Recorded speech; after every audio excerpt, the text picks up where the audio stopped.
Bonjour à tous, dans cette vidéo nous allons voir comment utiliser la linéarité de l'espérance. Dans l'exemple on nous dit soit x et y deux variables aléatoires telles que l'espérance de grand X est égale à 4 et l'espérance de grand Y est égale à 7.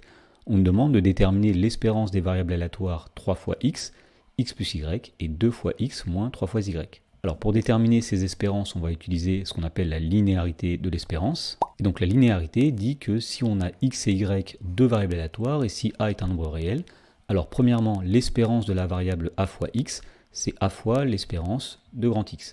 Deuxièmement, l'espérance de x plus y, c'est l'espérance de x plus l'espérance de y. Alors on va appliquer ces propriétés pour calculer les espérances dans l'exemple. Donc tout d'abord l'espérance de 3 fois x, eh bien ce sera 3 fois l'espérance de grand X. Autrement dit, si c'est 3 fois 4, l'espérance de 3x est égale à 12. Ensuite, on nous demandait de calculer l'espérance de x plus y. Et bien par linéarité de l'espérance, on peut dire que c'est égal à l'espérance de x plus l'espérance de y. Alors l'espérance de x est égale à 4, l'espérance de y est égale à 7. Autrement dit, l'espérance de x plus y, c'est 4 plus 7, c'est-à-dire 11. Et pour finir, on nous demandait de déterminer l'espérance de 2x moins 3y.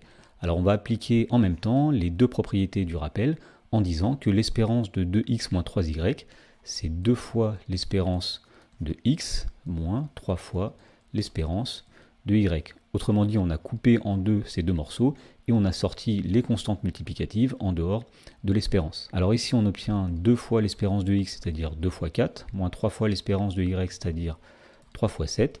2 fois 4, c'est 8, moins 3 fois 7, 21. Autrement dit, l'espérance de 2x moins 3y est égale à moins 13.